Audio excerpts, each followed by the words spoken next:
Alrighty then. So we're just going to be waiting a few minutes here um, while we wait to see if a few more friendly people show up. Hopefully everybody's doing well tonight. Hopefully you all had a good day today. Um, so anyways, anything.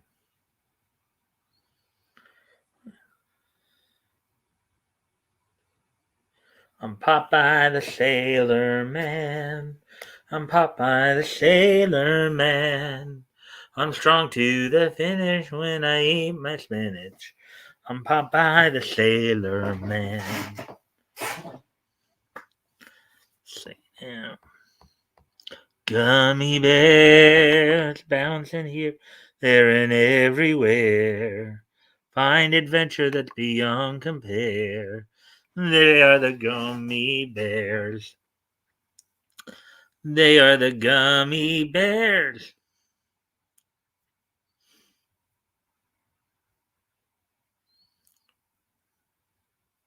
See.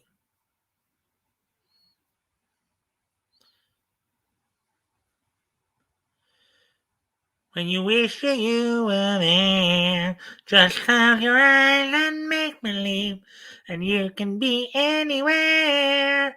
My baby, my baby, my baby, my baby, baby, baby, baby, baby, I got you. Marshall, Will, and Holly on a routine expedition made the greatest escape ever known.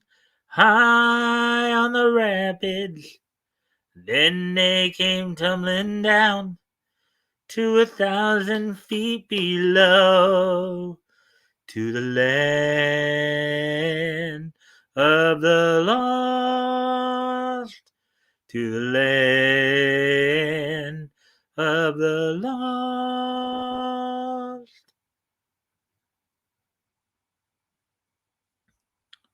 When you're with the Flintstones, have a yabba dabba do time, a dabba do time. We'll have a gay old time.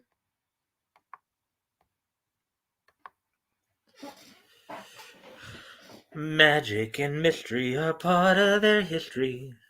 Faithful and friendly with stories to share. All through the forest they sing out in chorus, marching along as their song fills the air. Gummy bears bouncing here and there and there. Well, we have a second person. Hello, second person. Hope you're having a good day today. Let's see now. Woody, hey Woody, where have you been the last few days, man? A gay old time indeed. Well, when we're talking about the older version of that term, of course. Hey Woody, where have you been the last few days, man? I haven't seen you on here. What, you've been prepping for Christmas already? Just trying to see if we can get some more people in here. Now we got three. Yay, three people. Hopefully, um, let's see. I hope you had a good day today. And as always, toys. Hey, toys. Have on. Hey there, boys. Hey, toys. So yeah. So as always, guys, if you can help out by liking and sharing the stream, that'd be appreciated. See if we can get some more friendlier people in here. Let's see. We got three people now. So how are you guys been doing the last couple of days? Hopefully you all been doing well. I know Toys, you were here last night. And Woody, as I ask you again, what happened the last few days? We missed you. Ah, hmm.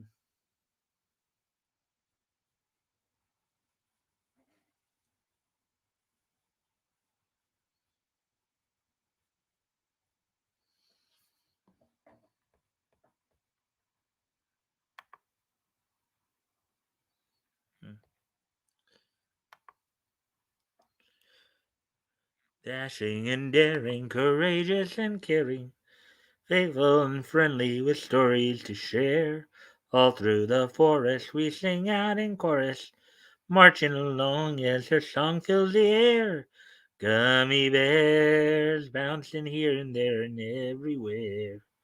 Find adventure that's beyond compare. They are the gummy bears. They are the gummy bears. Like I just want to wait just a couple more minutes at least just to see if is Batgirl on the road yet. I'm not sure. I haven't been, obviously I haven't been talking to him. I would imagine so. He's probably on the road by now. Probably imagine so. Um,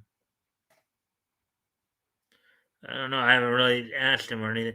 And of course, I all I can do now is just contact him directly via email because he no longer. I didn't even know he had a Facebook account before, but he actually nixed his Facebook and his Twitter. So yeah. So, anyways, let's see now. 6:38. So yeah. All right. Well, I guess let's see.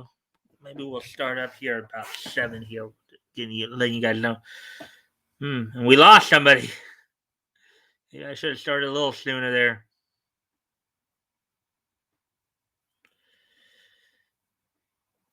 Y'all still here with me?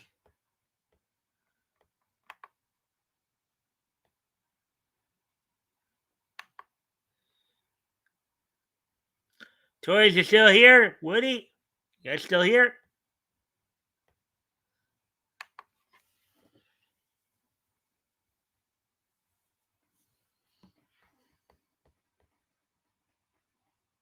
Here.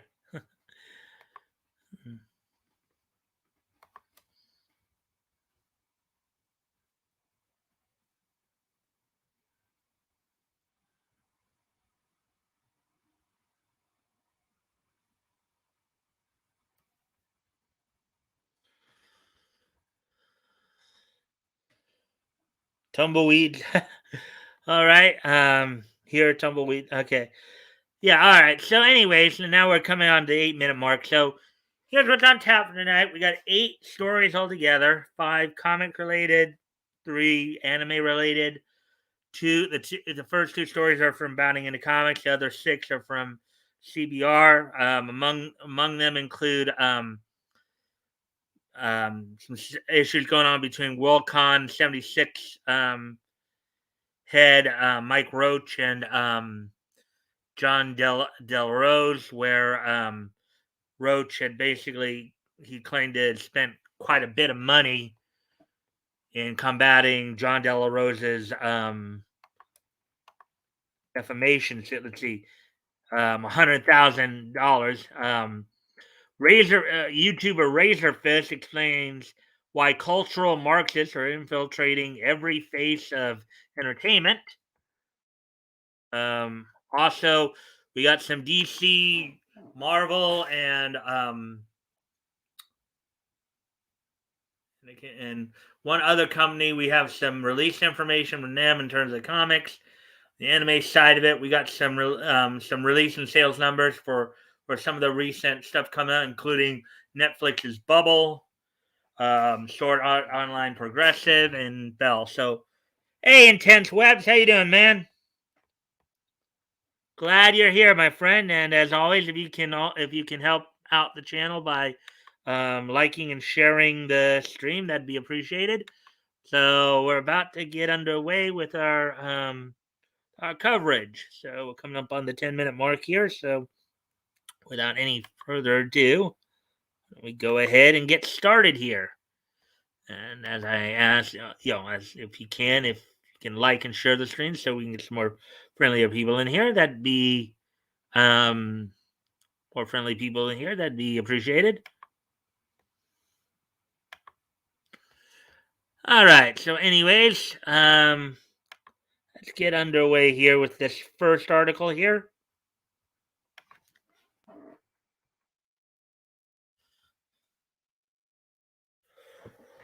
WorldCon 76 chair Mike Roach admits to spending over $100,000 in combating John Della Rosa's defamation lawsuit. Doesn't learn anything. Article by John F. Trent, published earlier today. So I guess the fact that he doesn't learn anything, I don't know if that's John Trent's opinion or if. But let's see what happens here. WorldCon 76 chair Mike Roach recently admitted that the organization burned through thousands of dollars in combating Dovolt creator John Del Rosa's defamation lawsuit. And here's a scene from Dovolt.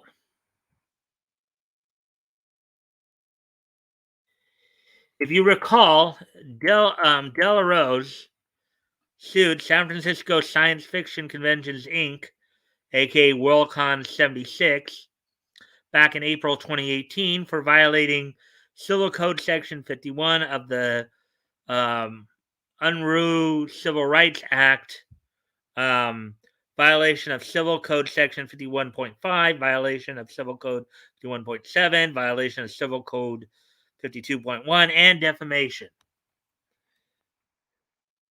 Novelist and comic book creator explained his lawsuit on YouTube. Quote, if you guys aren't aware of this situation, I've been targeted and harassed by SJWs and science fiction since I came on the scene in 2016. They found out who I voted for on my Facebook wall, and I just started getting threats ever since that point. It was really ugly. Unquote. And the company he's suing here is based in San Francisco. Honestly, it shouldn't surprise him that he got. Shouldn't really surprise him that he got this. Roll on. Hey, RJ, and Robert Roberts is here too. Hey guys, thanks for dropping in. If, as always, if you guys can help out the channel by liking and sharing the stream, see if we can get some more friendly people in here. That'd be appreciated. Hail President Xenu and hail Princess Xena, our only true saviors. All right, well, thank you guys for being here. Guys for showing up. Anyways, we'll continue on with this article here. The novelist. Okay, we already read that line.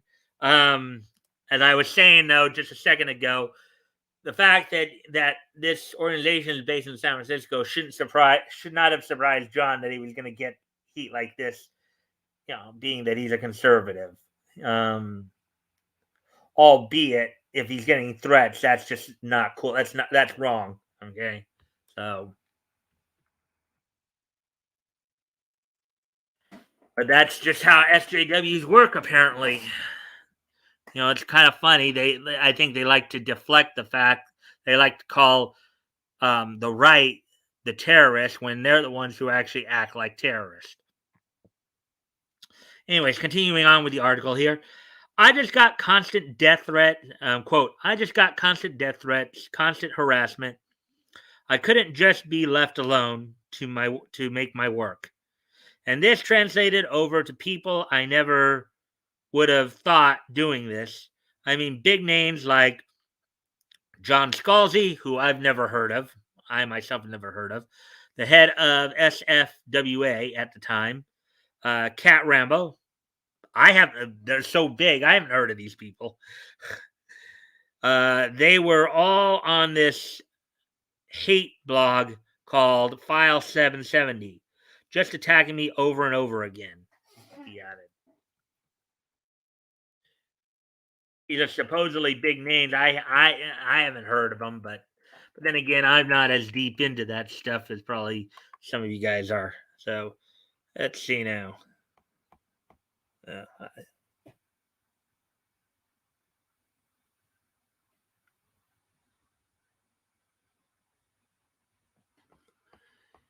All right. So, anyways, as we continue on here,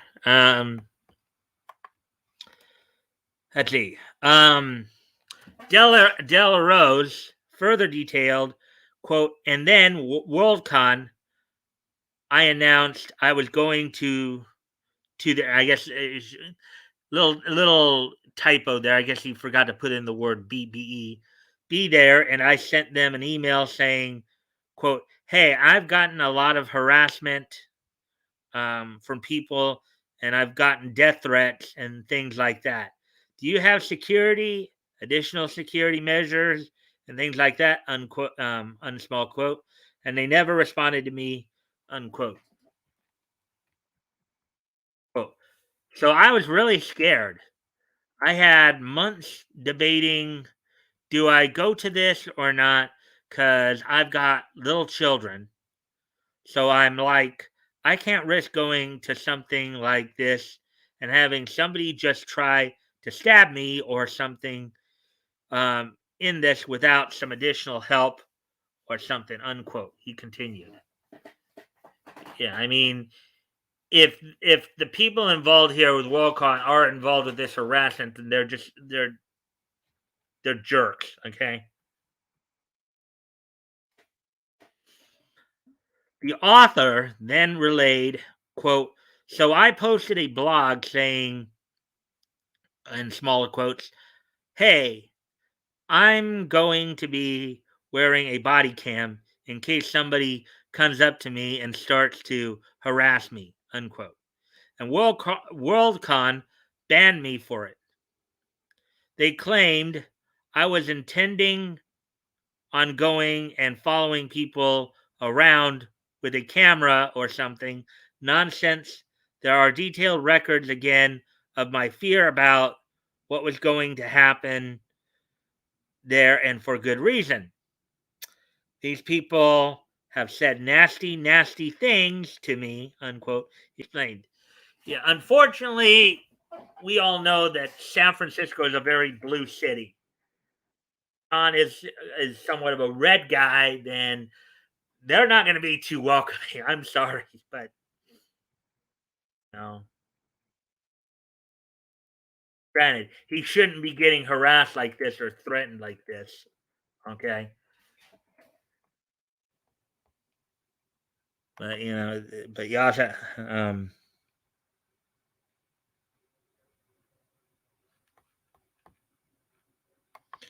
he deserved to win this lawsuit. Oh, who you saying John deserved to win the lawsuit?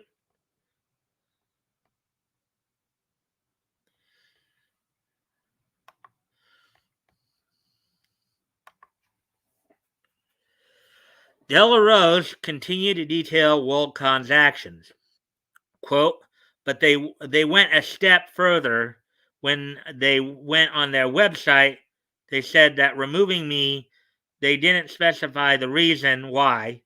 They said it was going to remove, quote, in smaller quotes, racist bullying elements from our con, unquote.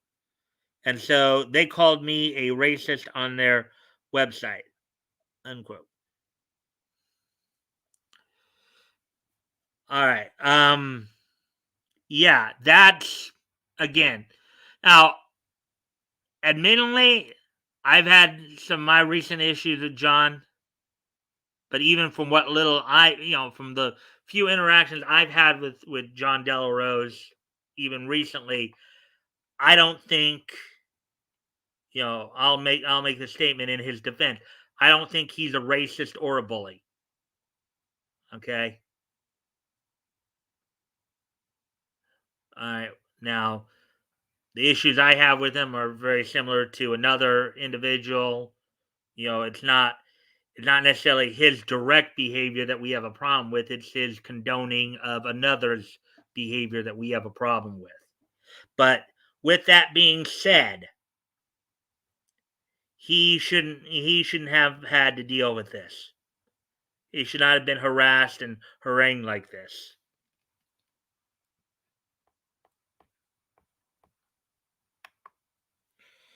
John Delarose is on the right wing.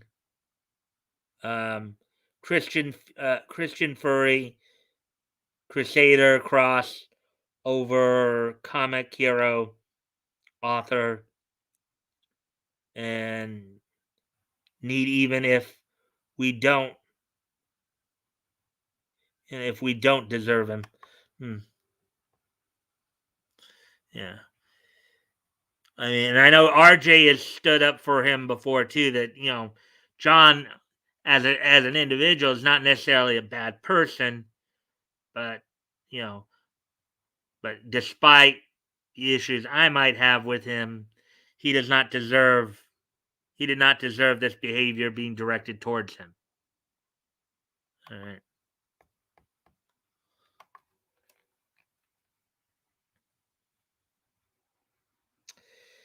And if you guys know, I am a very proud Hispanic man. That's very offensive, especially when a bunch of white people are calling me this. It's really a terrible thing, unquote, he asserted. Yeah, and it's kind of ironic because a lot of these SJWs, it's like, it's like the being an ist or a phobe, they're like the boogie words, right? It's like the boogeymen coming to get you. Yes, I would say that the behavior directed at John here in this particular case was pretty asinine. Quote, and so that really damaged my reputation in the industry. It damaged my ability to ever get published again in mainstream publishing, which I have been. It's a real tragedy, unquote, he said. Well, just with that, just do what everybody else has been doing. I mean, I know he's been part of Comicsgate too. A lot of these creators who kind of been pushed out by the mainstream, going the routes of Indiegogo and Kickstarter and stuff like that. And many of them, EVS, John De La Rose, and many others have been pretty successful, with it. So, anyways, oh wait, what's this?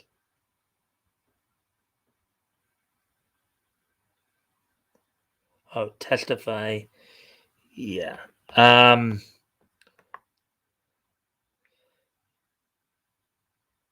Yeah.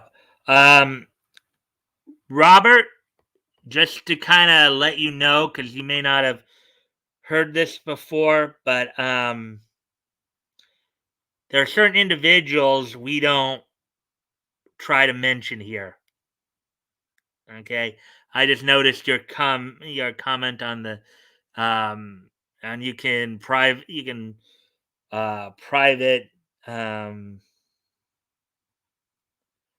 private credit RJ, and he can explain it to you or whoever. But there are just certain individuals we don't really talk about here because in doing so we feel that we would only further condone their bad behavior. So just a heads up so you know.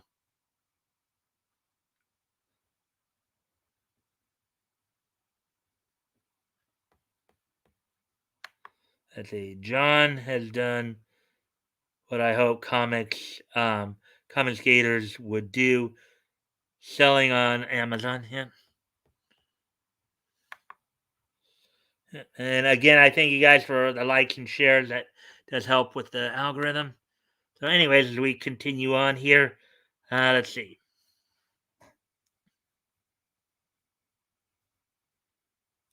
All right. The Doe Volt author then added, quote, I was contacted by a wonderful attorney, Peter Bradley, who mentioned that this is defamation and the very literal sense of the word. And we brought it to court, unquote.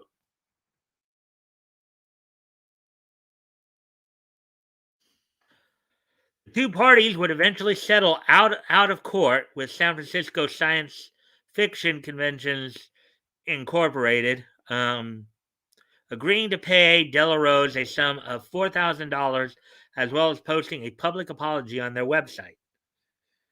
The public apology from Mike Roach states, quote, SFSFC acknowledges the importance of reputation, especially for a relatively new author, and regrets that its public statement about barring its attendance might have led people unfamiliar with Mr. Del Rose and his work to infer that he is or was a racist.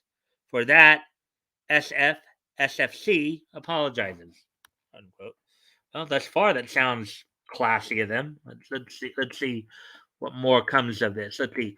Roach continued, quote, this attendance ban was specific to the Worldcon 76 events produced by SFC, and Mr. Delarose has the same opportunity as other members of the public to register for future SFC events. Unquote.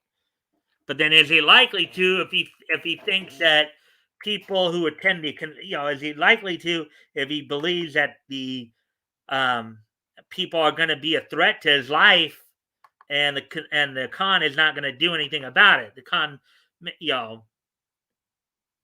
I mean, again, and I would call I just as much call SFSC SFSFC out on their bad behavior just as much as I'd call John out, on his. Now, in this case, John's in the right here. All right. In this specific case, he's in the right.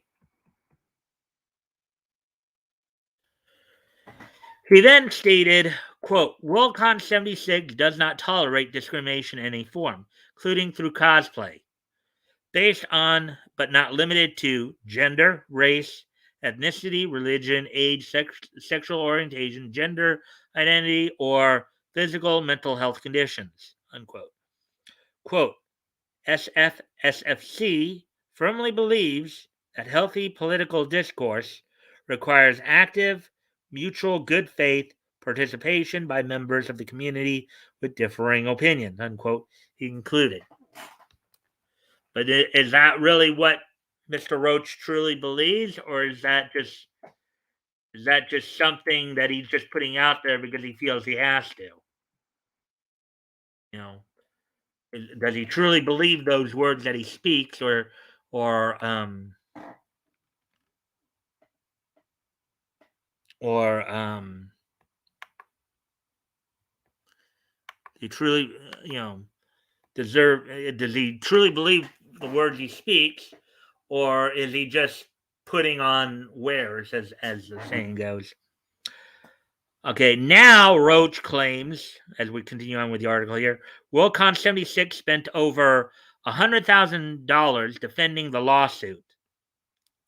Roach told File 770, quote, counsel has recommended we not go into deep money talk about the case, but I can say we spent well over $100,000. And usually in a settlement, there is some kind of NDA agreement there where you're not going to talk too much about it or not say what the amounts were, at least in some cases. He also told them, quote, court costs are not normally recoverable in such a case. The amount for which we settled was less than half the cost of 1 day at trial. Note, by cost of 1 day at trial, I'm referring to SFSFC's costs, not JDA's. I don't know what his lawyer's rates were, unquote. Yeah, in other words, I think what they're saying is they preferred to settle because they felt it would be too expensive to fight this in court.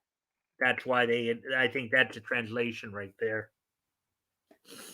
Anyways, despite spending over $100,000 defending the lawsuit, Roach made it quite clear that he didn't really learn anything from it, telling File 770, quote, as everyone has noted, the big lesson, if you're banning someone for COC violations and must state so publicly, resists the urge to detail the violations.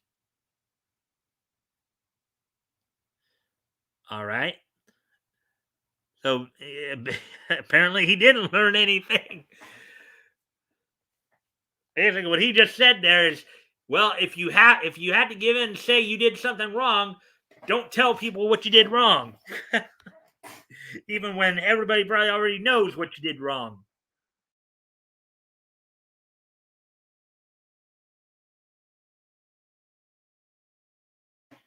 As to what John Della Rosa's expenses were, his attorney Peter Radley revealed, quote, I did not charge Mr. Della Rose anything for my services. There was a contingency fee retainer agreement, but I took the case with no expectation of being paid on this case since it was not likely that the defendant had any assets other than its trademark, unquote.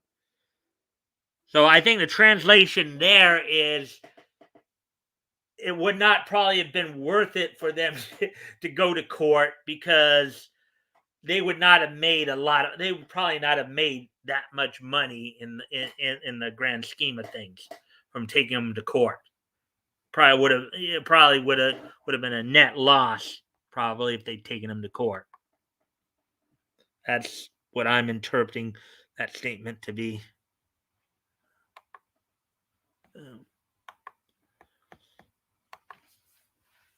Let's see.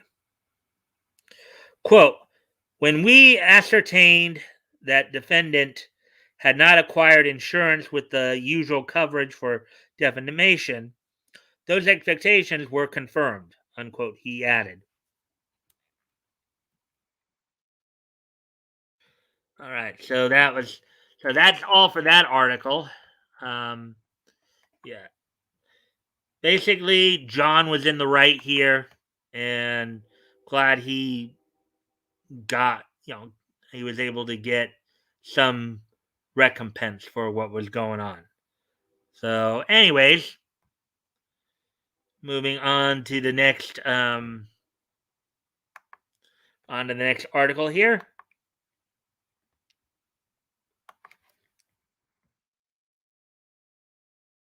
This covers across many media here. Razorfist explains why cultural Marxists are infiltrating every facet of entertainment. Article by John F. Trent, published earlier today. YouTuber Razorfist recently explained why cultural Marxists are infiltrating every facet of entertainment, from movies and television and video games to tabletop games and novels. Of course, this was a scene from All New X-Men Volume 1, Number 40 that we were looking at yesterday as well as part of an article. And I know RJ had recently reminded me of this particular story, where all of a sudden Jean Grey says Bobby Drake is gay and therefore he's gay. So, his explanation came in the middle of a lengthy live stream for MechWarrior 3.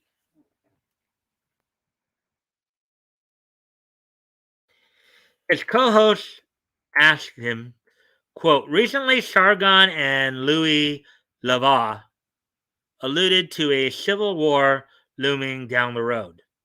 Do you think they are being blackpilled, or can we fix this in 20 years, unquote? Razorfist responds, quote, this is why I laugh when people say bleep like, in smaller quotes, oh, you are just playing and reviewing video games. You're not really fighting the culture war, unsmaller quote. The implication being you need to be a political pundit. You need to be obsessed with, quote, with smaller quotes, adult things, and end quote. Quote, you guys need to look up Antonio Gramsci.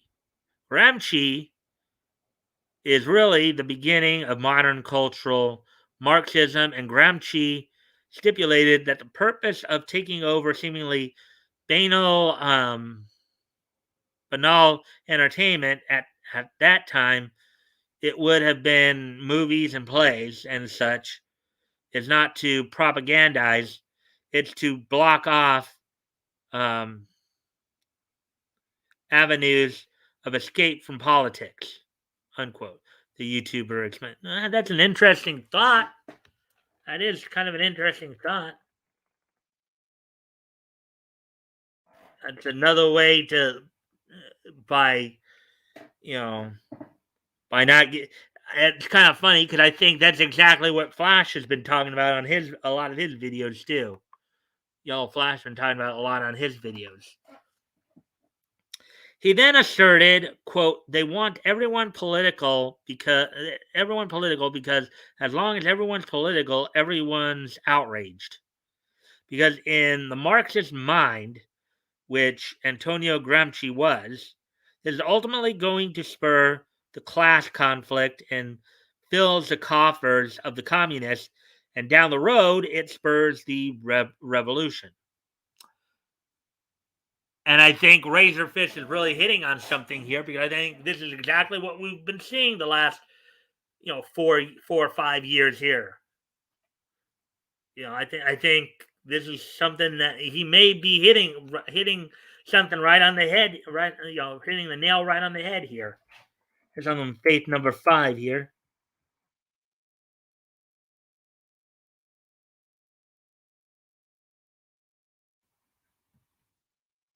Next, Razorfish touched on the importance of rooting out these cultural Marxists in entertainment. Quote, so I want to make this unequivocally clear. You can bash the quartering, neurotic, the people who talk about the latest woke thing and then criticize it. They are doing more for the culture war and to stave off Marxism than pundits are straight up, unquote. Yeah, and we talk about it here too. We do talk about it here too. We that's what that's what being an independent thinker is all about. Is thinking critically about what's going on around you. Not just falling in line just because somebody says you should. That's one of the key responsibilities of having freedom is to think critically about what's going on around you.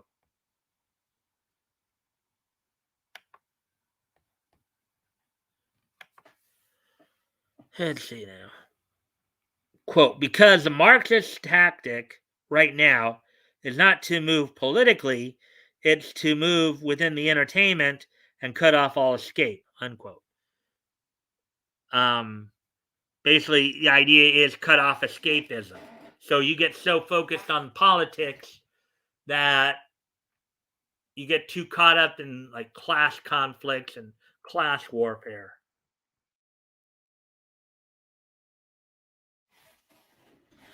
The YouTuber then went on to briefly explain Gramsci's ideas on entertainment.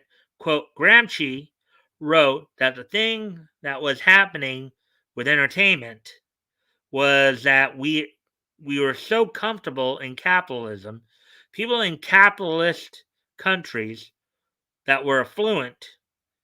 He was specifically talking about America in this case.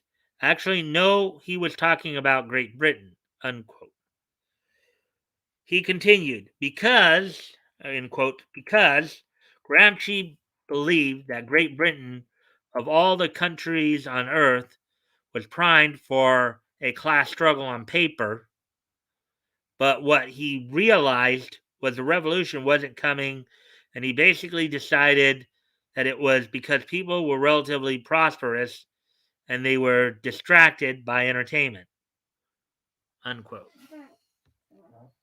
The YouTuber then posited, quote, so if you actually cut the Marxists out, if you expose the corruption of the entertainment and expel them from it, you actually create avenues of escape for normal people.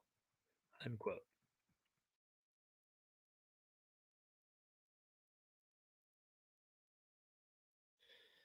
He went on to emphasize that point, quote, you hear people say all the time man, what happened?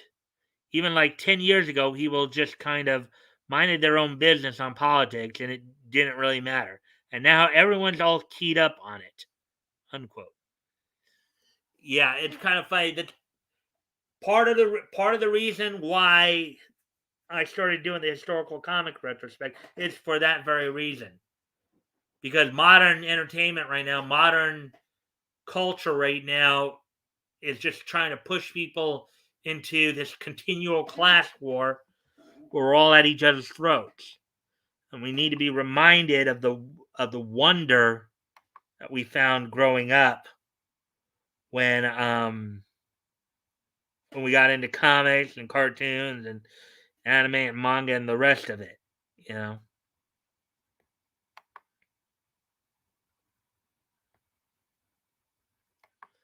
Uh, Anyways, as we continue on here, let's see. Quote, well, social media is keeping us perpetually engaged to it. If you're on Twitter, my recommendation, get off Twitter, because Twitter is probably one of the worst places that this is going on, what they're talking about with the social media side of it. But even more than that, the entertainment is having politics injected into it constantly. It won't help to inject just right-wing politics into it because you're still keeping things political, unquote, he said.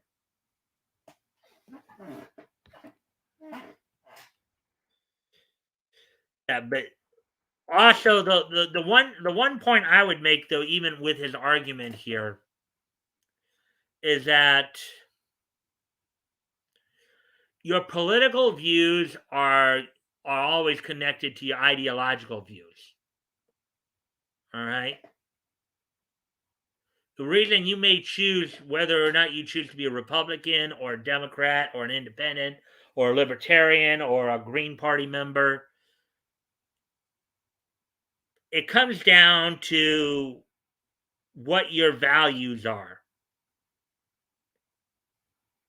What do you believe is the role of government in your life?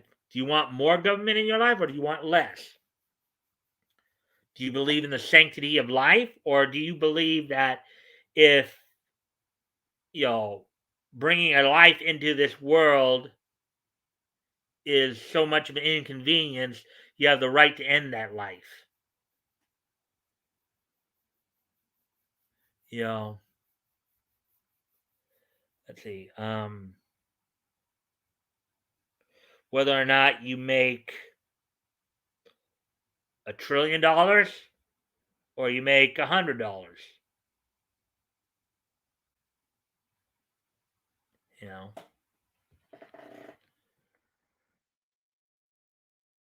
This set here is from Batgirl number 8.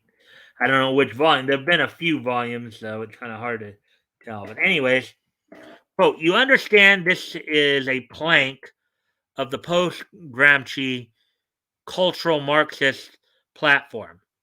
So actually, people at the vanguard fighting Marxism and cultural Marxism in general are the people who are reacting to the propaganda in entertainment, video games, movies. This is important work, unquote, declared Razorfist. He added, quote, and it's also important in the sense that you need people to talk about where we need to go, in smaller quotes, because it's important for the written word and the spoken word to go ahead of the action. Thing that basically translate in, you need to have a clear plan to make your goals happen. Those need to be spoken and communicated. And I think YouTube's playing its games again because now apparently I'm down to one person. Everybody still here? Ah,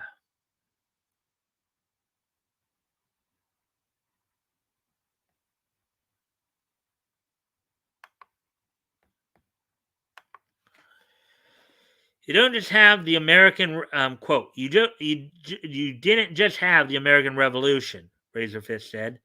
Um, unquote.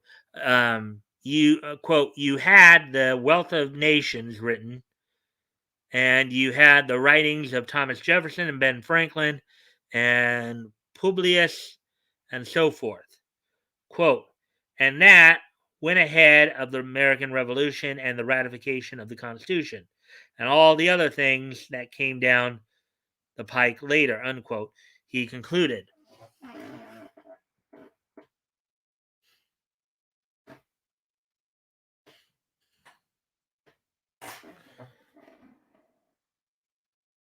What do you make of Razor Fist's explanation on why cultural Marxists are invading entertainment and his solution to combating?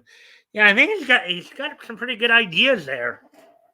He's got some pretty good ideas, I would say. Am I still the only one here? Hey, anybody else here? Woody, Toys, RJ, Robert, you guys here? Intense Webs. I'm at least glad you guys all came in for a little while at least.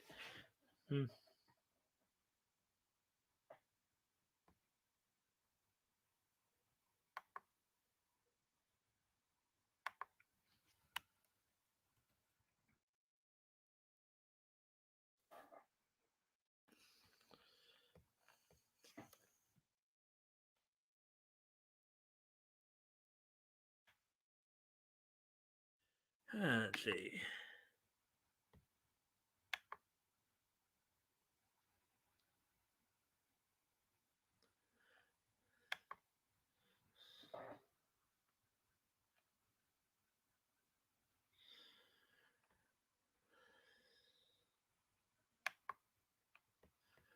All right. So, anyways, we'll get on to some more of the comic stories here that we're covering.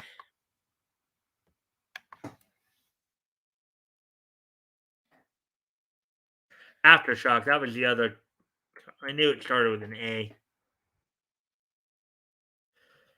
All right. So here we go. We're gonna get this next article here.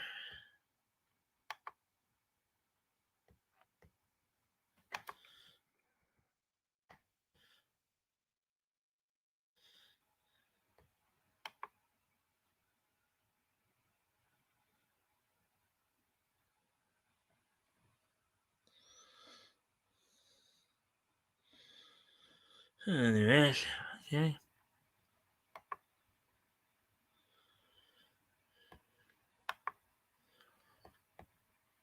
All right then. DC's anticipated Batgirl series debut leads next week's new releases. Let me see. Well, we're at 48 minutes, so we're making good time, it looks like. I'm going to check something here.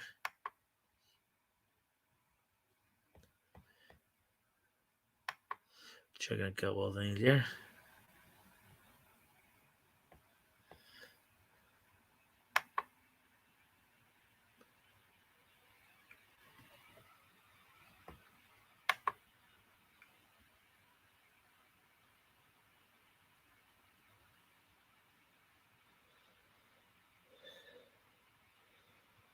John Della Rose with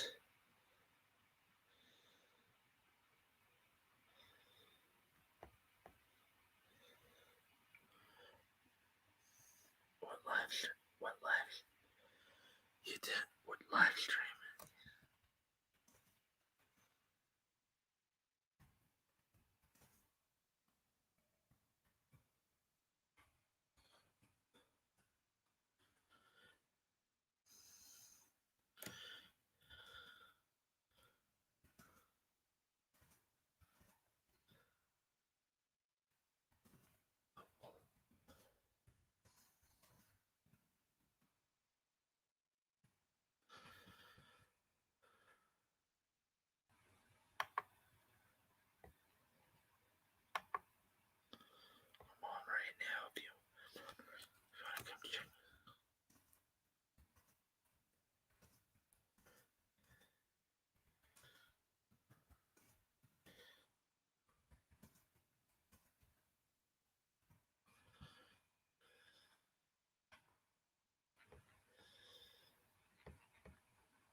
All right. So anyways.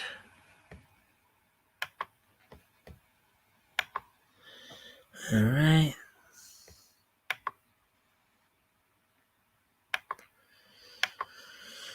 All right. So, anyways, getting back to this, DC's anticipated Batgirl series debut leads next week's new releases. A new Batgirl series leads this upcoming week's DC Comics releases, filled to the brim with Batman, Black Manta, Teen Titans, Wonder Woman, and more. Article by John Gribben, published 8 hours ago.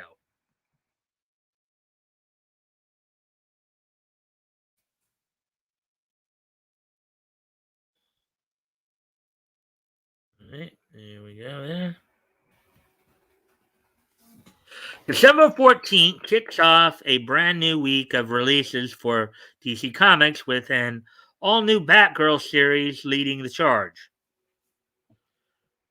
Spinning out of the ongoing Batman series, the new ongoing will focus on the three Batgirls: Barbara Gordon, aka Oracle, Cassandra Cain, formerly Orphan, and Stephanie Brown, formerly Robin.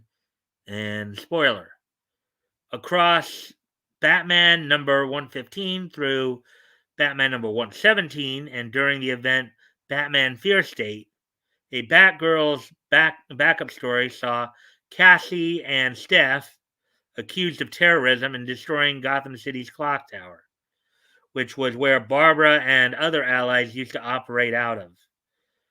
The real perpetrator of the attack was a magistrate misled by Seer, who is set to be the main antagonist of Batgirls. However, there is so much more coming from DC next week as well.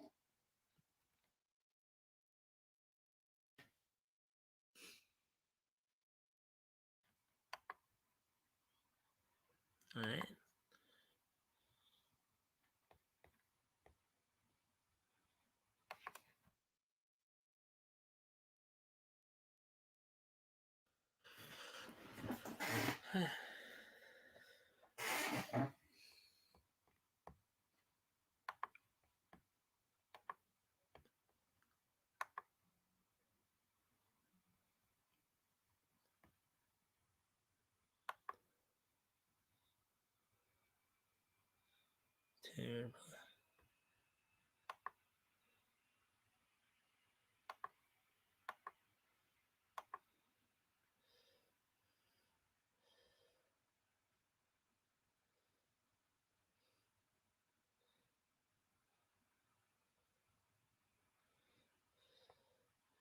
Yeah, I remember that. I remember that now.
Alrighty then. So as we continue on here.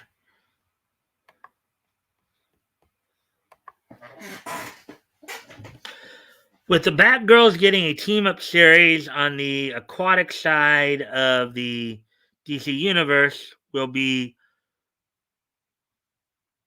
all right. Okay, with the Batgirls getting a team up series on the aquatic side of the DC universe, will be Aquaman, a new series focusing on the Atlantean heroes Arthur Curry and Jackson Hyde, along with other characters set to be featured. One of these characters will be Black Manta, aka David Hyde, Jackson's father, um, whose limited series drops its fourth issue with the upcoming new releases. The six-issue miniseries serves as a prelude to Aquaman. Aquaman, okay, I thought it was Aquaman, but Aquaman, which is set to debut February 22nd, 2022. In addition to Batgirls and Black Manta, the celebratory winter issue for DC, "Tis the Season to Be Freezin', #1, is expected to release alongside Wonder Woman #782, The Joker #10, Teen Titans Academy #9, and more. All the soon to be available issues can be found below with their covers and solicitations.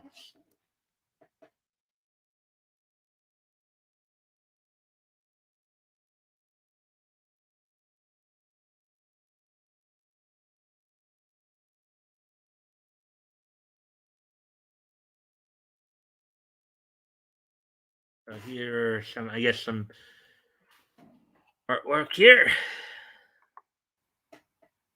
Oh, we got one person back. That's cool. Thank you for coming back. Let's see now. So yeah, this is, I guess, some of the panel work from some of the stuff that's due to be. That a lot of this seems to be more from the Batgirl's title. I guess that looks like a drawing of Barbara right there.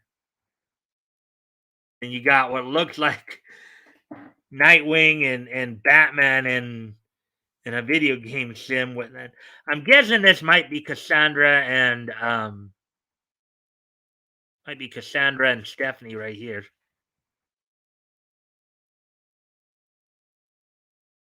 Actually, this kind of reminds me from the DCAU of some of the of at least one or two of the episodes where Supergirl and Barbara Gordon Batgirl teamed up from the DCAU.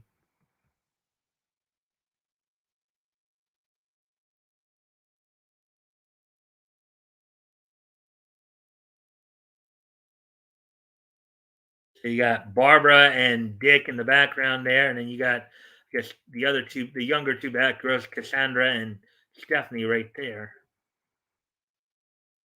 Batgirls #1, written by Becky Cloonan and Michael W. Conrad. Of course, not to be confused with the late actor Michael Conrad from Hill Street Blues fame. Art and cover by Jorge Corona. Batgirl's masked variant covers by Inyuk Lee. Batgirl's unmasked variant cover by Inyuk Lee. These two variant covers connect into one image.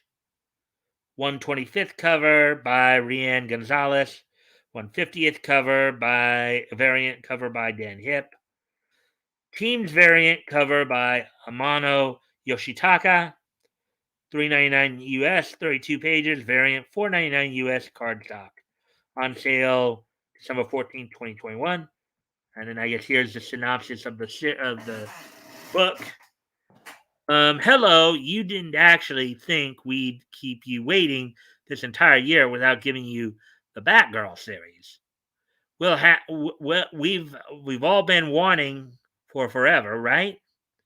No way. We love you too much, just like Batgirls Cassandra Cain and Stephanie Brown, who are only able to navigate the dark, gritty, and oftentimes scary city of Gotham by leaning on the bright light that is their best friendship. Mentored by Oracle, the Batgirls move to the other side of town where Barbara Gordon can keep a better eye on them, while the hacker Seer is still invading their lives. Steph may be too rash sometimes, and Cass doesn't speak much. But what they lack in similarities, they make up for with their mutual respect and love for each other. What makes them stronger together as Batgirls? And they may be good at kicking A. um, but they are just trying their best to be normal teenagers who'll borrow the keys to a muscle car that belonged to a bad guy and perhaps give it a joyride around town without a driver's license. Then race to get back home to Oracle by curfew, splashing the pages with bright colors against a dark backdrop of Gotham Batgirls is the pizza slumber party of the year you don't want to miss. Oh, look at that. There's Riddler, there's Batman. That looks like it's from an older version. Riddler and Batman looks almost. Oh, Riddler, Batman, and Scooby Doo. Scooby Doo and Shaggy. The Batman and Scooby Doo Mysteries, number 9. Wonder if this is based on the 70s cartoon show that out a while back.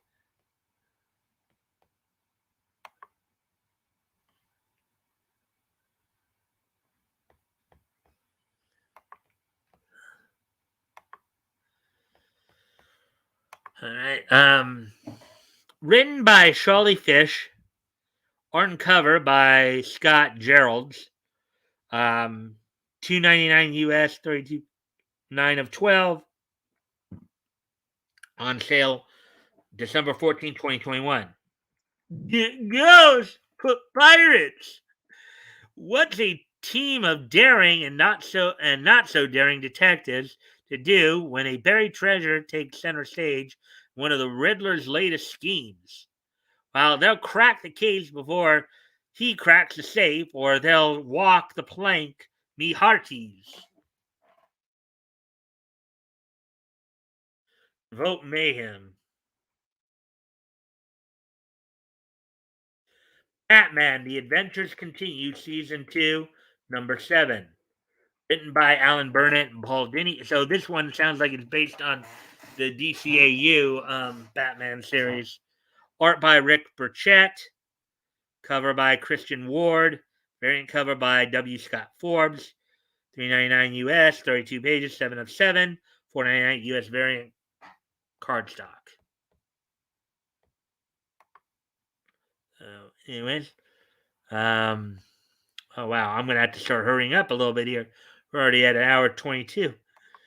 Okay, so on sale.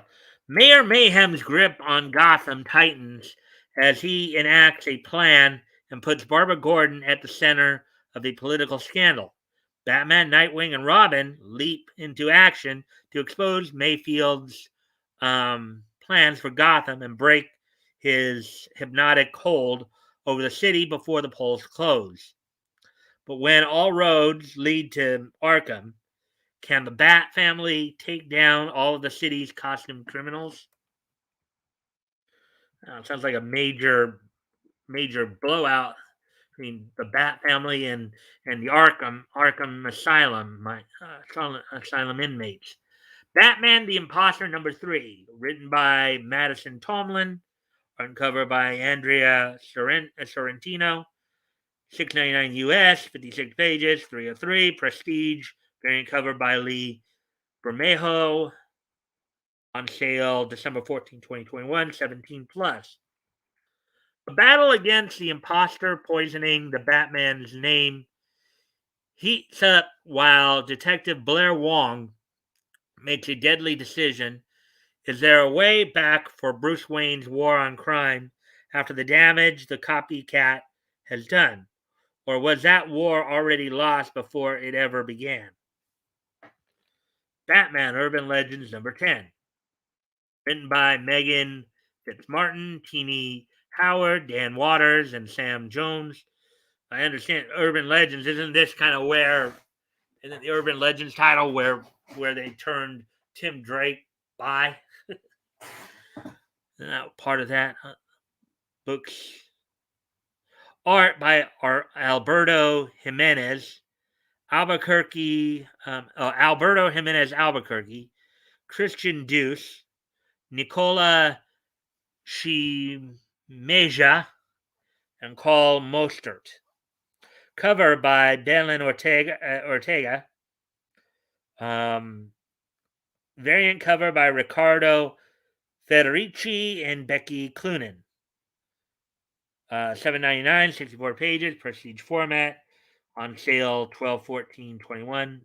Tim Drake goes to make peace with Batman before he leaves Gotham. Superstar writer Teenie Howard makes her DC debut on a Nightwing, Oracle, and Batgirl's holiday spectacular. Azrael faces down the new villain, the Poor Fellow, and Tweedledum has to make a grave decision.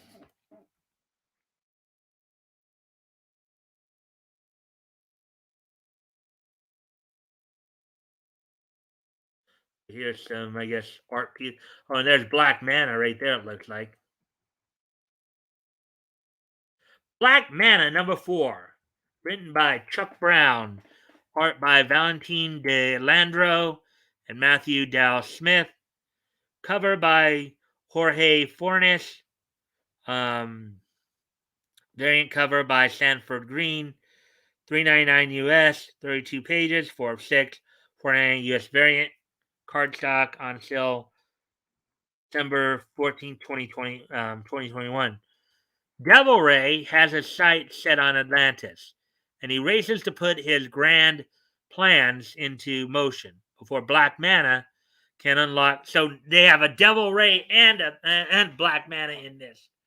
I remember back on Justice League Unlimited, they brought in the character. They created the character Devil Ray because there was, I guess, an embargo on certain Aquaman characters. So, and of course, I do appreciate any and all likes and shares. If you guys haven't done so already, I'd appreciate it if you add to that. I just checked on here. Something may have been frozen here.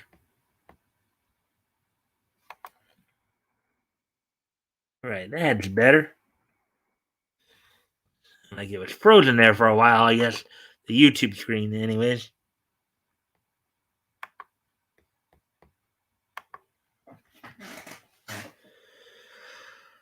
Let's see. All right, so can unlock the secrets of the mysterious and deadly orichalcum metal. Meanwhile, Torrid forms an uneasy alliance with Manta and Gallus the Goat following their throwdown in Ethiopian airspace.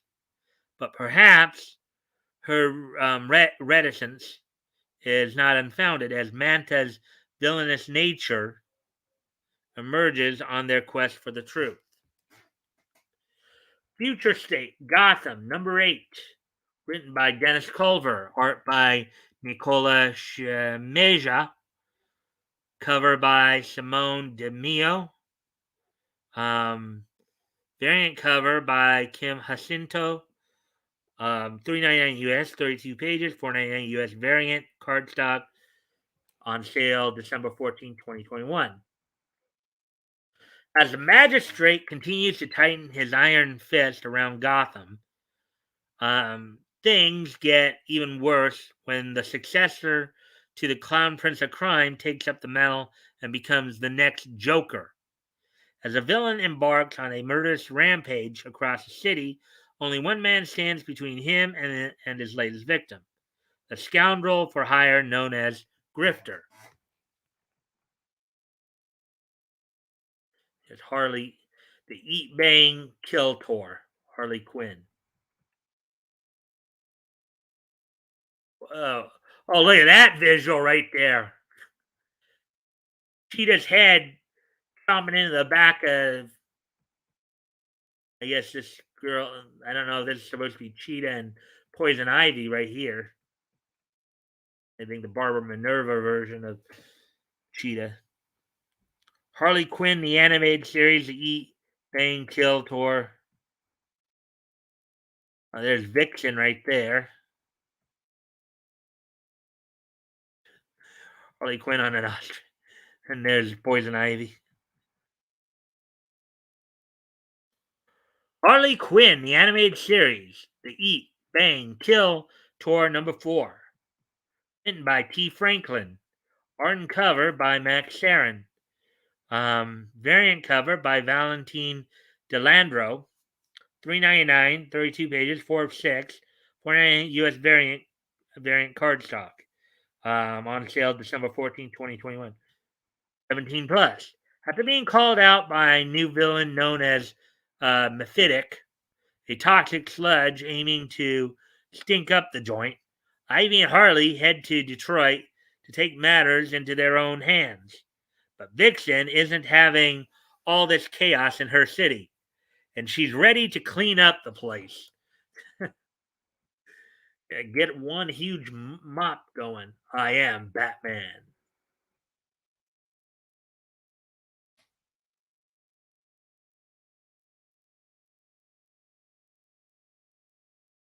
I am Batman, number 4. Written by John Ridley, art by Steven Segovia, cover by Gerardo Zaffino, variant cover by Rafael Sarmento, 125th variant cover by Max Dunbar, $3.99 US, 32 pages, $4.99 on sale December 14th. Fear State Aftermath. Following the collapse. Okay, so I think a lot of this is still. So I had to cut some of that information out. Fear State Aftermath. Following the collapse of the Magistrate program, Jace Fox is still doing damage control from the events of Fear State. There's a dangerous new player in Gotham, however, and they've set their sights on bringing down the Dark Knight. There's the Joker title.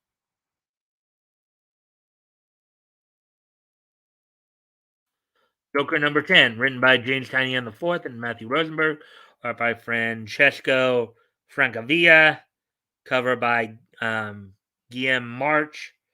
Punchline backup written by James Tynion IV and Sam Jones. Punchline backup art by Belan Ortega. Variant covers by Francesco Francavilla and J. Anacleto. 125th variant cover, James Stoke, $5.99 US. Variant. Following the harrowing events of Batman the Killing Joke, the course of James Gordon's life and that of his family's was forever changed.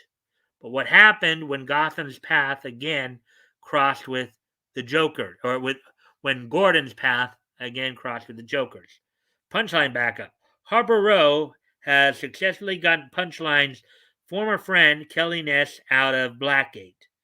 What Kelly reveals about Punchline's past and true nature will change her criminal case forever. But will Harper and Leslie Tompkins be able to protect her from Punchline's loyalist?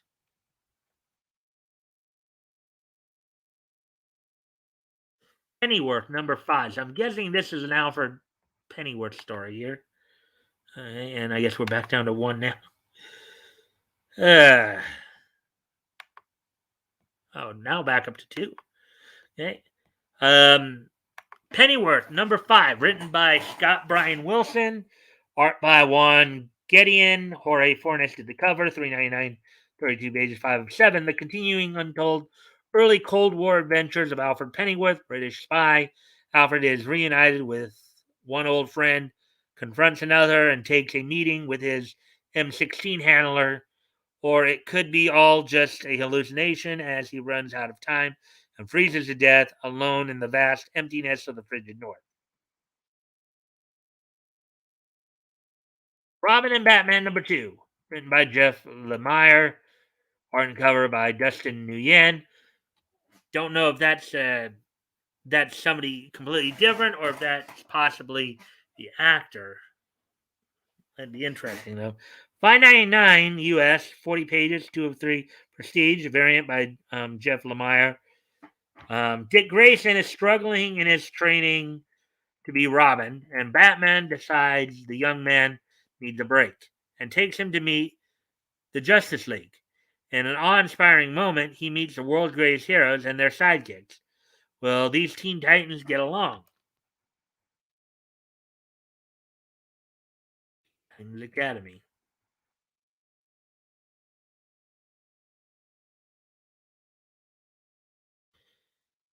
Teen Titans Academy number 9, written by Tim Sheridan, art by Mike Norton.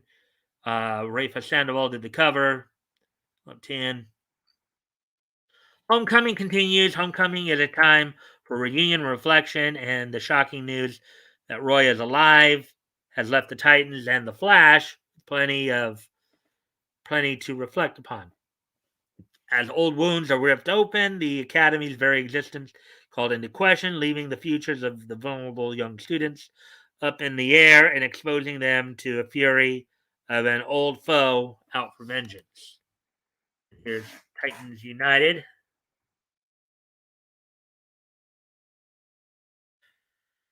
Let's see, written by Kevin Scott, art by Jose Luis and Jonas Trindade, cover by Jamal Campbell, variant cover by Kale Gu. Starfire takes on Lady Vic. More superpowered sleeper agents activate, displaying powers far beyond those of the Titans. Just who is behind the Cadmus experiment, and what is Blackfire planning as she brings Superboy to his knees?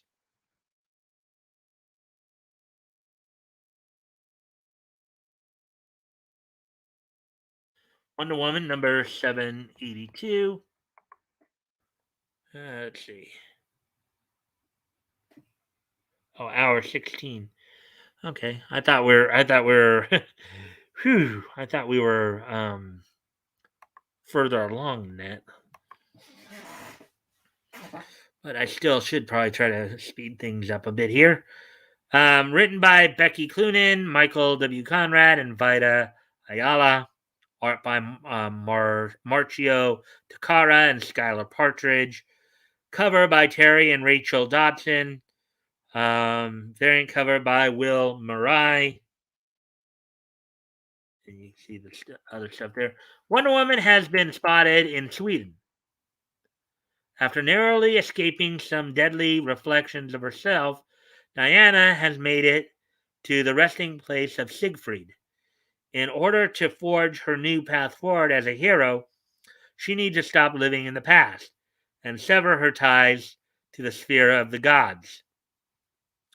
Little does she know, another ex is trying to get in touch with her, and it's a matter of life and death. Meanwhile, in Bana Migdal, the Amazons make their final stand against a malevolent manticore. All of these issues go on sale December 14th from. So there we go. That was a pretty lengthy article there. I have to admit. And hopefully you found that quite informative there. Anyways, we shall continue on to the next article here as soon as I get to it.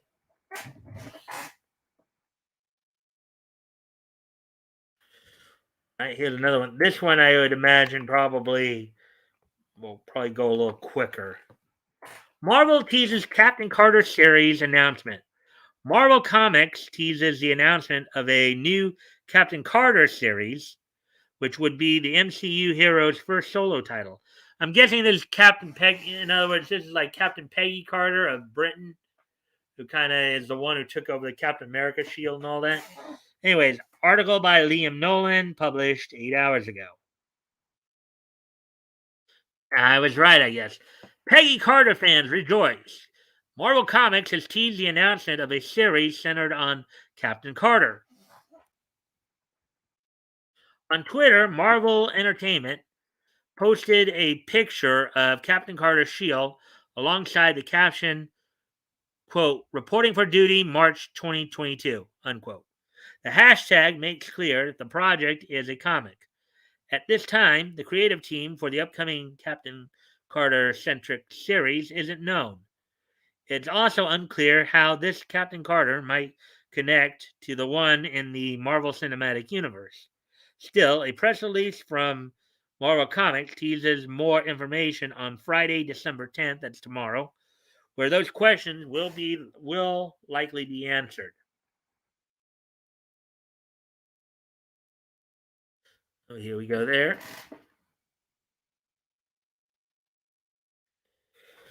Created by Stan Lee and Jack Kirby, Peggy Carter first appeared in 1966's Tales of Suspense number 75. Though she was not officially named until a later issue, a World War II era love interest of Steve Rogers' Captain America, Peggy has played an important role in a number of the hero's stories and served as a member of the Daughters of Liberty and S.H.I.E.L.D.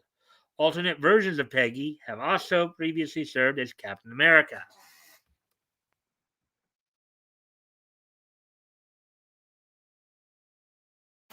Carter made her MCU, debut in 2011's Captain America: The First Avenger. Following that appearance, she received her own solo series, Marvel's Agent Carter, which aired for 2 seasons on ABC. Captain Carter specifically is a version of Peggy Carter that received the super soldier serum rather than Steve. The hero, who is played by Haley Atwell, appeared in 2 episodes of What If, a Disney Plus MCU series based on the Marvel Comics book of the same name. Captain Carter is also slated to play a key role in What If Season 2.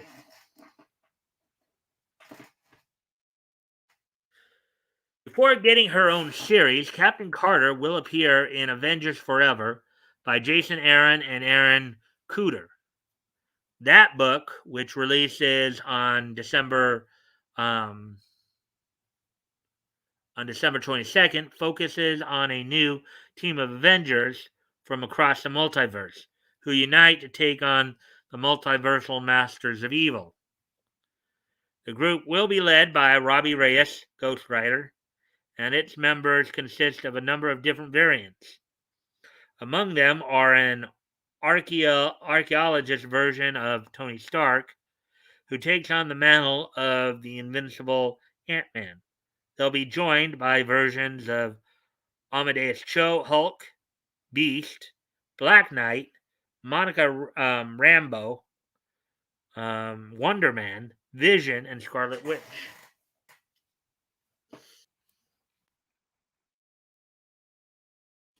More information about Marvel Comics' upcoming Captain Carter series is forthcoming. Until then, What If is available to stream on Disney Plus. So that one went a bit quicker.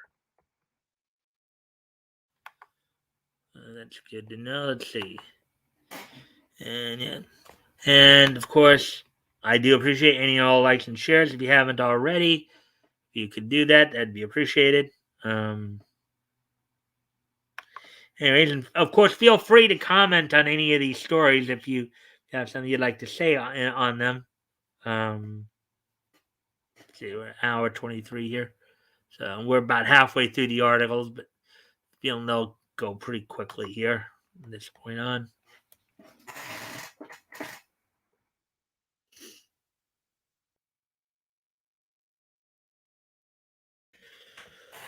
All right, so here's the last comics article we're going to be looking at. Aftershock Comics announces We Live, Age of Palladians. Aftershock Comics announces We Live, Age of Palladians, a continuation of Roy and Inaki Miranda's We Live series. Article by Liam Nolan, published 7 hours ago. Aftershock Comics has announced a new series spinning out of Inaki Miranda and Roy Miranda's We Live, which is titled Age of Palladians. Running for 5 issues from October 2020 until February 17th. We Live took place in 2084. So let's see, that'd be 63 years from now, in a world damaged by calamities and monsters. The Earth receives a message that the extinction of humanity is nigh, but 5,000 children will be allowed to survive. Among them are Hototo and Tala. Age of Palladians picks up after the end of that series in 2090 and once again follows Hototo and Tala, with the Miranda brothers saying the book will explore their relationship more. New characters in the series will include General Terasa and General Nesbo, who are responsible for the population of Megalopolis 9.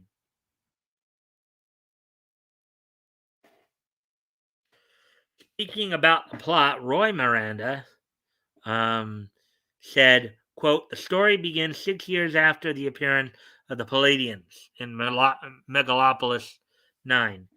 After an ephemeral time of prosperity, the city faces a new critical situation. We are in the middle of a very delicate moment where a decision will have to be made for the survival of the population. A story that deepens in the concept of heroism, a kind of heroism that few can assume when it needs to be built from a place of defeat. The readers that have followed us since the first arc will see how the universe of We Live has grown along with the characters. Especially our main characters have grown physically, but mostly psychologically. Unquote. Inaki Miranda added, quote, Megalopolis 9 is under attack from the new nature. A third part of the territory is in ruins. The population that is still alive is suffering the direct consequences of a siege. Famine starts to be an approaching problem. Medicines are scarce. Makeshift cemeteries are being built. Entire areas have been reconditioned as refugee camps. I don't think I need to point out the specific parallelisms with our close reality. Unquote. You can see the solicitations for Aftershock Comics' upcoming New We Live series below alongside art for the series. So here we go. Number one, black, $4.99, 32 pages, color on sale March 9th, 2022. Writers, the Miranda brothers, Inaki and Roy Miranda. Artist, Inaki Miranda. Colorist, Ava de la Cruz. Letterer, David Sharp. Cover Inaki Miranda. Incentive cover, Dustin Nguyen. We are back into the hopeful apocalyptic world of Tala and Hototo. Year 2090. 6 years have passed since Salvation Day, when Palladians, with their majestic powers, emerged as the protectors of humanity, saving the 5 remaining megalopolis and securing the future of the human species. But nothing stays, and the horizon always brings a new storm.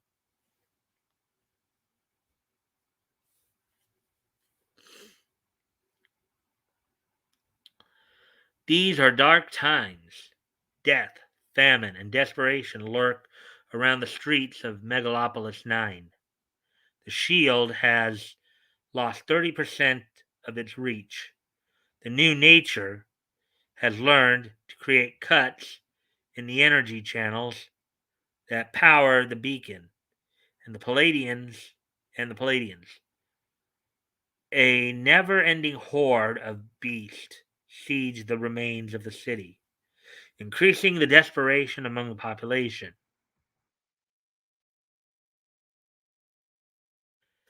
The responsibility of keeping the city afloat lies on the shoulders of Generals Nesbo and Terasa, who have to resort to risky survival measures. The reconnection missions are the only thing that is keeping the population secure. But nothing seems enough. Powerlessness corners the Palladians, who fear not being able to protect the city. Everything is black except for the white snow that covers with silence the dying black present.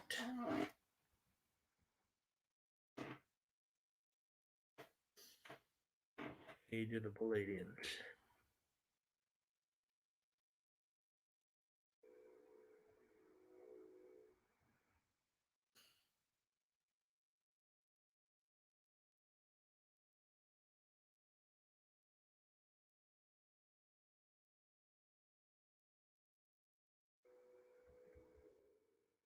Relive Age of Palladians collectible trading card, heightening the excitement and appeal of Aftershock's #1 selling titles.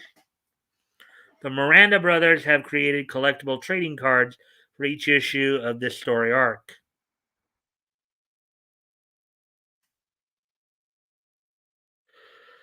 We Live Age of the Palladians, #1 white, $4.99, and we went through all that. Genre sci-fi.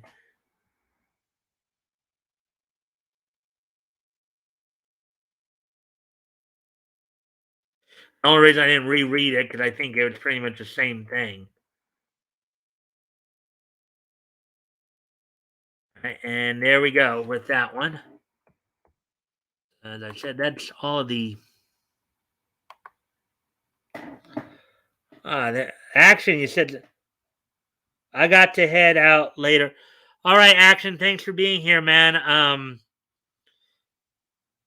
And don't forget tomorrow night's the historical comic retrospect. So I'll probably be sending you the link sometime in the middle of the day. So StreamYard link. So be ready for that. Anyways, let's continue on. Is anybody else still here?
Huh. About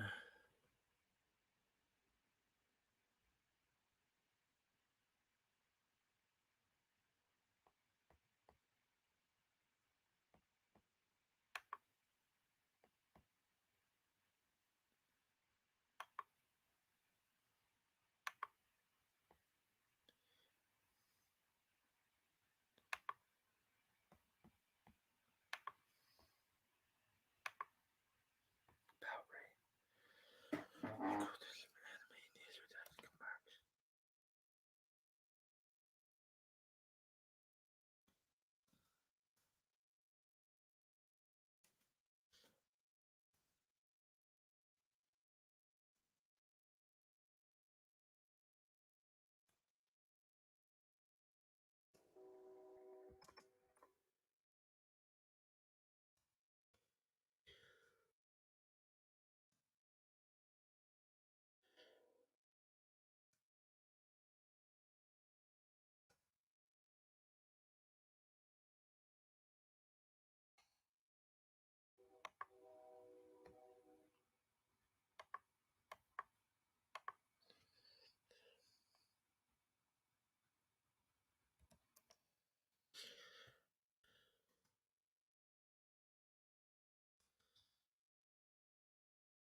Here we go.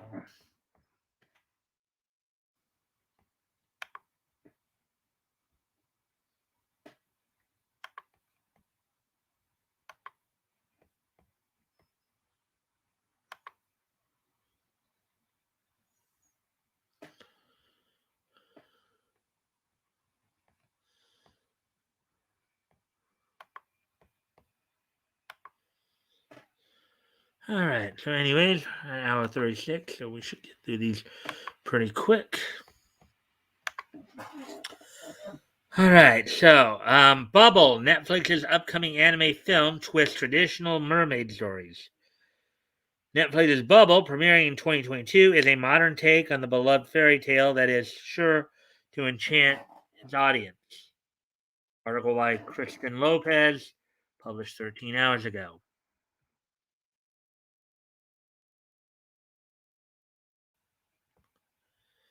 Netflix's upcoming collaboration with Wit Studio, Attack on Titan, Great Pretender, is the anime Bubble, an action-focused film that defies the laws of physics. Set in an alternate universe, the city of Tokyo experiences a loss of gravity as bubbles rain down upon the Earth. Story centers around Hibiki and his involvement in Parker, the sport of traversing environmental obstacles by running, climbing, or leaping rapidly. Hibiki makes a dangerous play and falls into the gravity bending sea. In the nick of time, he is saved by Uda, a mysterious blue haired girl who appears out of the bubbles. Gen Yorubuchi, Puella Magi Madoka Magica, elaborates on the anime's screenplay, saying, quote, I thought about playing around with the typical mermaid story instead of a girl ending up as bubbles after falling in love, while not have a bubble fall in love and transform into a girl, unquote. The Little Mermaid, written by Danish author Hans Christian Andersen in 1837, features the former, a girl that transforms into sea foam after failing to win the heart of a prince.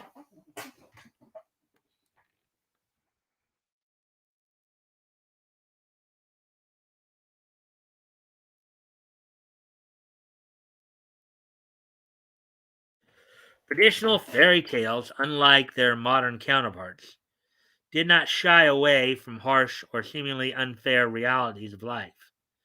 They were written to teach children moral lessons.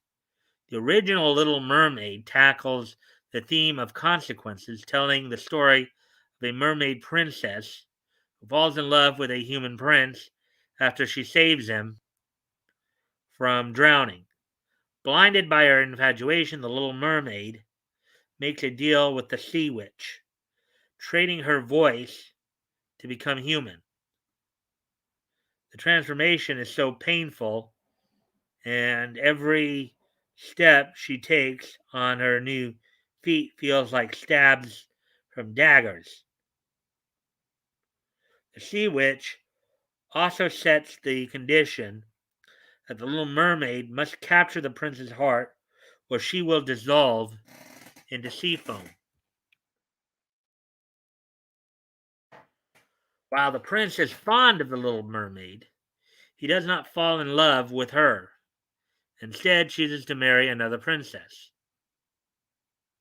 The Sea Witch then offers the Little Mermaid a chance to save her life by taking the life of the prince. Instead of saving herself, the Little Mermaid accepts the consequences of her actions. She jumps into the ocean and turns into sea foam. However, she does not die. She is resurrected by daughters of the air who resemble angels. They gift her a soul, and she floats up to the kingdom of heaven.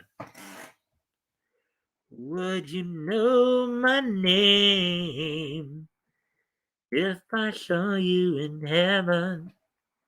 In Bubble, after Yuta says Hibiki, they hear a unique sound only audible to them. The relationship is set up as a catalyst of the story that not only changes their lives, but the world around them, with Yuta taking on a similar role as the Little Mermaid.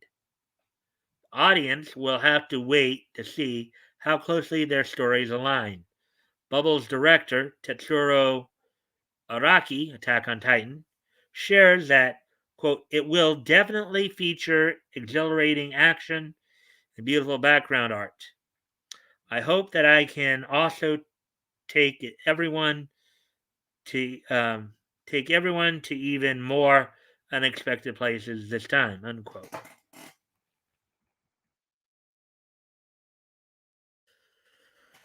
Let's see. The theme of bubbles also translates into the creation process with Urobuchi saying that, quote, it was an exciting experience where we had all these bubbles coming together to create a giant wave, unquote.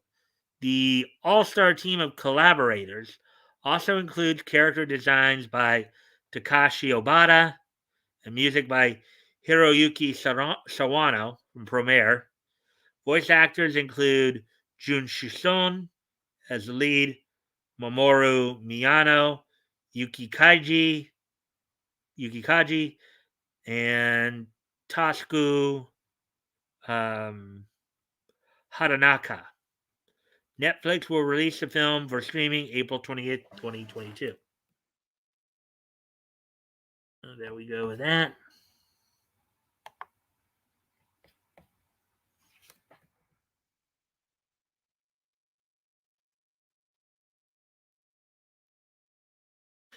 And before let me see if anybody's, they're even saying I'm not in here.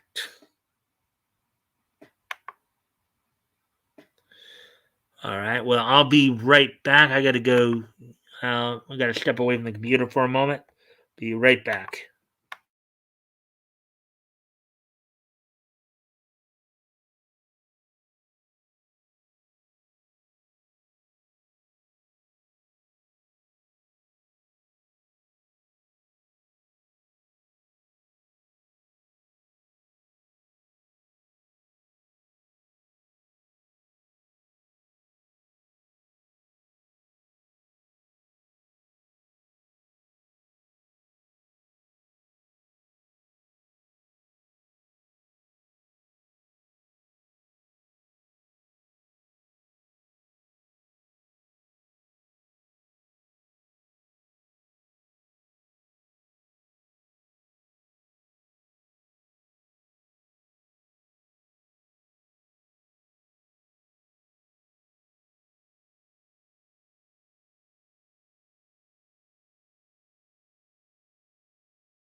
All right, I'm back. All right, so we got a couple more stories here to get through, and then we'll probably start to wrap up. We're already at an hour 46, so we might just run over a little over tonight again. See how fast we get through these last two articles. Sword Art Online progressive movie pulls in 1 million at U.S. box office. A theatrical retelling of Sword Art Online's opening chapters places 10th in the U.S. box office during its opening weekend. Article by Michael Cerna, published 10 hours ago. Sword Art Online progressive. Aria of a Starless Night made over $1 million US dollars in its first weekend in the United States. The latest movie in the SAO in the Sword Art Online franchise managed to crack Box Office Mojo's top 10 list of the highest grossing films for the weekend of December 3rd to 5th. The movie was given a limited release in just 840 theaters around the nation and averaged $1,250 per screen, giving it a higher per screen intake than other recent releases such as Resident Evil, Welcome to Raccoon City, and Clifford, which received wider releases. The movie did earn less than the previous movie in the series, Sword Art Online. The movie Ordinal Scale, which was released back in 2017 and earned 300,000 more in the first weekend in the United States. Aria of a Starless Night premiered in Japan on October 30th and earned over 11 million US dollars in its home territory. The movie is a retelling of the beginning of the series, which is now shown from the perspective of the series' central heroine, Asuna. Aria introduces a new character, Mito, who is Asuna's classmate in real life, and introduces her to the series' titular virtual multimedia online role-playing game, Sword Art Online. After the game traps its players in its virtual world, a la dot hack,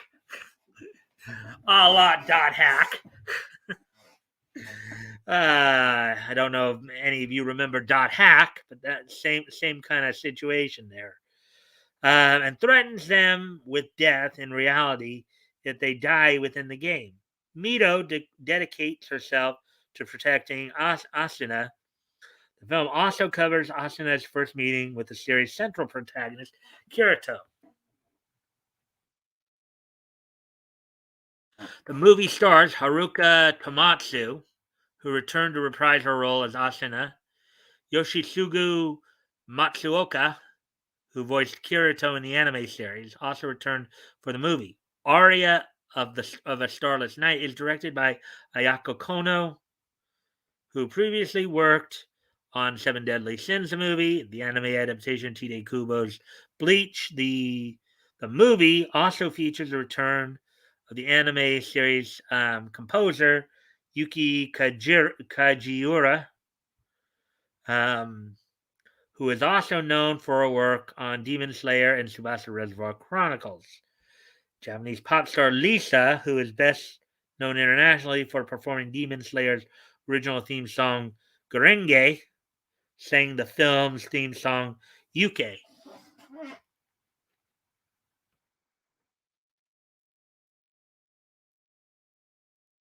The latest Sword Art Online feature was distributed in the United States as a collaboration between the production company Aniplex and localization and streaming company Funimation. Funimation has brought several anime features to theaters in the United States, the most notable of which was Demon Slayer Kimetsu no Yaiba, the movie Mugen Train, which went on to become the highest grossing anime movie of all time.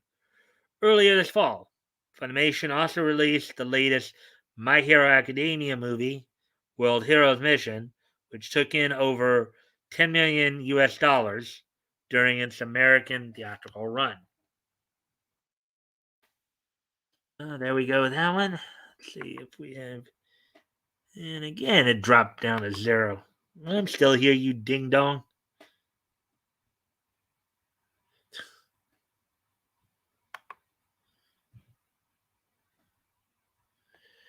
All right, we got one more anime story, and then we will start to wrap up.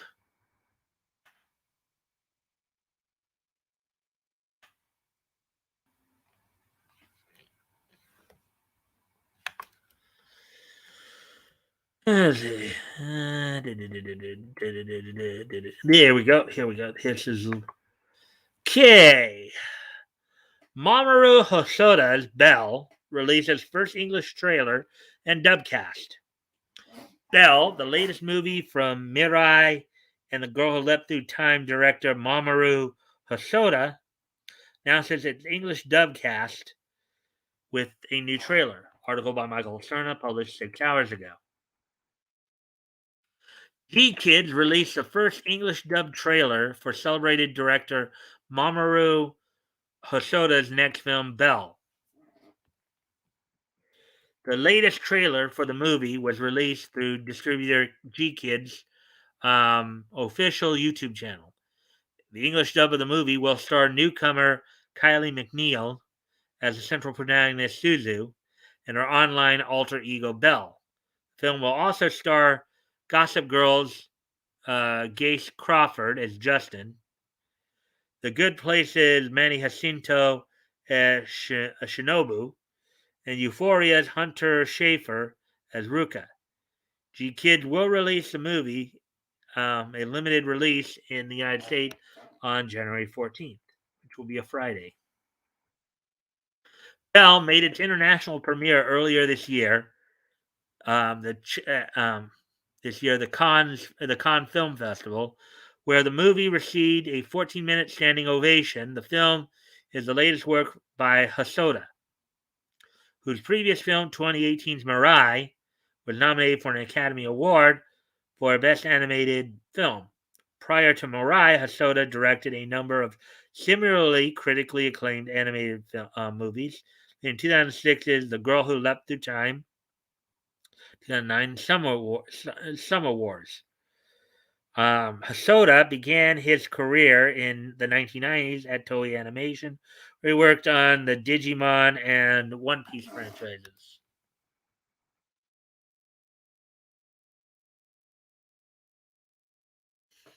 Hosoda's newest film revisits many of the themes the director first explored in Digimon and Summer Wars.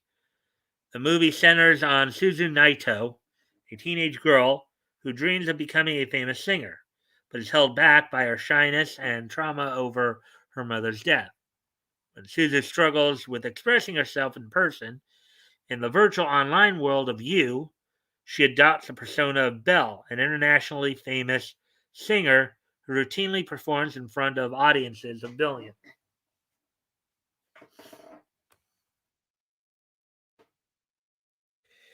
G-Kids is a film distribution company that has made a name for itself by providing international releases for some of Japan's most critically acclaimed anime series and movies. The company is known for distributing many of Studio Ghibli's movies in the West and has also facilitated the theatrical release of several other lauded anime movies, including Studio Trigger's Premiere and Makoto Shinkai's Weathering with You. In addition to Belle, the company also plans to release Inuo, the latest work from Keep Your Hands Off Eizouken director Masaki Yusa, and Production IG's The Deer King in 2022. Belle was released in Japanese theaters earlier this year under the title Ryu to Sobakatsu no Hime, literally translated The Dragon and the Princess of Freckles. The movie was well received by Japanese audiences and critics and is currently the third highest grossing movie of the year in the country, ranking just behind the much hyped finale of Neon Genesis Evangelion series, Evangelion 3.0 plus 1.0, Thrice Upon a Time, and the latest theatrical feature in the long running Detective Conan franchise. So there we go. So that's it for the news coverage tonight. As I said, we might end up going a little over because there's one last piece of, and I know I'm the only one here. So I hope that if anybody happens to be lurking and the counter's just being screwy, I would, of course, ask you guys are ready for this day in each history. And I'd say I am. So now, before I do get to that, let me just remind people who may view this on the I guess rewatch or whatever, or on the replay or whatever. Let's see. Tomorrow night will be our weekly look back at at comics history. Tomorrow night, we'll be covering David McKay publications and Eastern Color from August of '38. Be doing a little summary work from taking a quick peek at cover, maybe some information from King Comics. King Comics volume 1, number 30 from David McKay, and then we'll be doing most of our reading from Famous Funnies, the 50th issue of Famous Funnies, which from Eastern Color was basically the first newsstand comic to reach 50 issues. So the 50th issue of Famous Funnies tomorrow night. Filling in for Batgoat this week will be Action Toys Channel. So hopefully we'll have a good night. We'll have a good chance to go through some comics and have some commentary for you. So, without any further ado, let's go ahead and get started with this day in each history. History. Checking something here, okay? So, first off,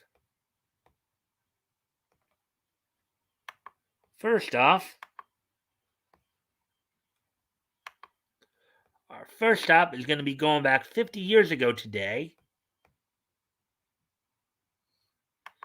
As on this date, 50 years ago today, the first issue of Hanna-Barbera's The Funky Phantom went on sale on this date from Gold Key Comics. It sold for 15 cents for 32 pages. So this is a comic book. This is, and as we mentioned last week, of course, Dell, Gold Key were well known for taking licensed properties from other media and making comic adaptations. This was one of the comic adaptations. On this date in 1971, 50 years ago today, the first issue of Hanna-Barbera's The Funky Phantom went on sale on this date for 15 cents, 32 pages on your local newsstands.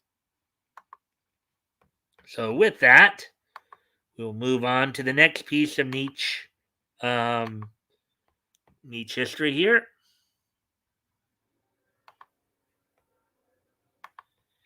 And as a follow-up to last night, on this date back in 2006, was night 2 of the Chicago Spectacular was night 2 of Ring of Honor's Chicago Spectacular from the Frontier Fieldhouse in Chicago Ridge, Illinois. Main event of the evening saw an 8-man elimination tag team match, which saw Delirious, BJ Whitmer, Colt Cabana, and Nigel McGuinness defeat Bryan Danielson, better known to most fans as Daniel Bryan of the WWE, Jimmy Jacobs, Jimmy Rave, and Shingo, and as I said, in an 8-man elimination tag team match. Among some of the other matches on the night include Jay Briscoe defeating Davey Richards, Homicide defeating former NWA World Champion Adam Pearce in a steel cage match, Austin Aries and Roderick Strong defeating Christopher Daniels and Matt Cross in a tag team match, Mark Briscoe falling to Samoa Joe, Homicide having wrestled twice in a night, having also defeated Shane Hagedorn in an earlier match, and then Jake Chris won a 6-man mayhem match over CJ Otis, Dave Christ, Kikutaro, Pel Primo, and Trick Davis. So there you go. So on this date, 15 years ago today, from the Frontier Fieldhouse on Chicago Ridge, Illinois, a Ring of Honor held at night 2 of its Chicago Spectacular. So there we go with that one. And then now we have one last piece of neat history to go through. On this date, 5 years ago today, in 2016, Netflix's Luna Petunia premiered on this date on Netflix 5 years ago today. 5 years ago today, Luna Petunia debuted on Netflix. So there we go. So there you go. There's the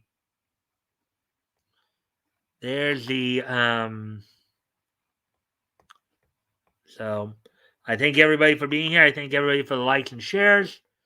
Kind of a little disheartening that I'm the only one here at the very end, but I know some people had to get bed early. So anyways, I'm glad everybody came out. I'm thankful for all the likes and shares. And I shall see everybody tomorrow. Bye.